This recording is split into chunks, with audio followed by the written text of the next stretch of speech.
Hey everybody, Economic Ninja here. I hope you're doing well. I'm going to talk about something I feel is very, very serious about how the government or powers that be around the world do not want you being self-sustaining, and they want to keep you held down, and how we can break free of that. But first, I want to say that I have a very important message that I want to share on my other channel. It's my backup channel. It's called Ninja Motivation. I'm going to put a link to the video that I make in the comment section and in the top of the description. And the reason why I want you to look at it, first off, please consider subscribing if you're a subscriber to this channel in case something happens to this one, because we need to tell the truth. And the problem is it's very hard to get the truth to the masses. And we have to find interesting ways to get that truth to them. So I want to talk about, I did a video the other day about a story that's been ongoing for quite some time. It's actually been, I believe, 6 years.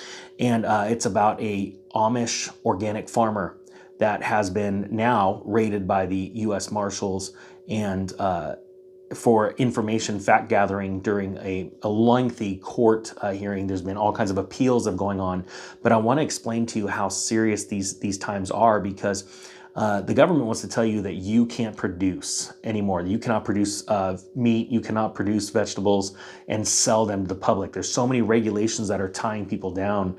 And in this case of Amos, I believe it's Amos. Amos Miller, Amos has tried a bunch of workarounds, one being a private club. And I want to give an idea to so many people that are trying to work around, consider co-ops. Or setting up a legal entity where the people you're supplying food to, you are incorporated and you have shareholders, things like that, just to button up legal things. Now, first off, I want to also state this: none of this is legal advice, financial advice, any of that stuff, right? Who am I to do this? I'm just throwing out ideas.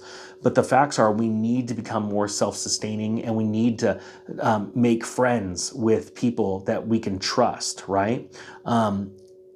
The government wants to put us into a situation where we are scared and tired and hungry, right? Because then we depend on them. And the facts are, they are running us into an economic collapse at a scope that most people don't even believe is possible. The reason why is because we haven't seen anything like this since the Great Depression, and that is the size of what we are running ourselves into, simply because of the sheer amount of money printing and wealth creation that's happened over the last 2 decades, and now we're paying the piper, all right? And that is evident because of inflation. So I'm gonna talk about this real quick, and then we're going to, and again, I want to lead you down to that other video in the other channel, because there's some things I'm going to tell you in that video about this channel and how I'm going to deal with certain things, because I'm sort of fed up and I want a change. So I would encourage you to please go check that out and hit the subscribe button. So this farmer, Amos Miller, had, and I'm going to also link a video that I just did about this, talking about more, but the U.S. Marshals came in and raided his farm on a fact-finding mission to appease a court, because they said, their expert that was supposed to be, auditing, essentially, for lack of better terms, Amos's farm, which is an organic meat farm, right?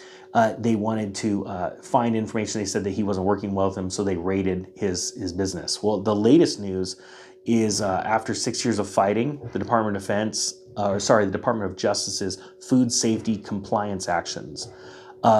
In a local district court, Amos Miller has taken some of the decision-making to the Third Court of Appeals in Philadelphia.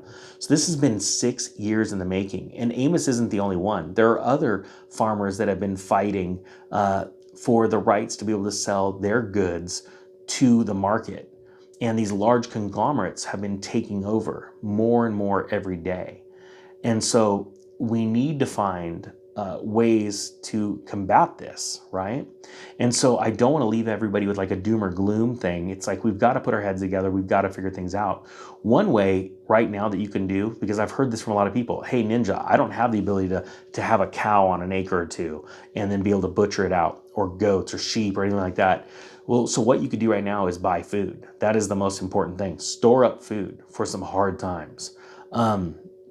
Another thing you do is find local ranchers and farmers in your area and say, hey, I would love to start buying directly from you. In our area, we have a local rancher that butchers X amount, a certain amount of cattle every year, and he sells them out to his neighbors.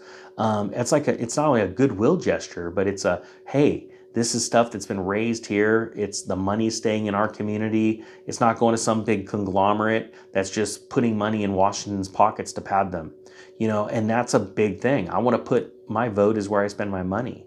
So I wanted to share that with you too. There are local ranchers. You may want to go and check out your local listings, your Craigslist ads. Your local butchers will know people that are doing that as well. And if you think about it, when you go to a local butcher, if you can find one, that keeps them in business because it's the local ranchers that go to the local butcher to have them process the meat that they sell. So it's a good thing all the way around. So go and please check that out. And I'm gonna go ahead and link this story about Amos Miller and his Amish organic farm in the description below so you guys can take a look at it. But essentially what I want to say is he's going through yet another appeals process. So whereas a lot of people would want to turn this doom and gloom into clickbait essentially, but it is important to understand that these are developing stories and this small farmer is being squeezed out. And so we need to combat that. How?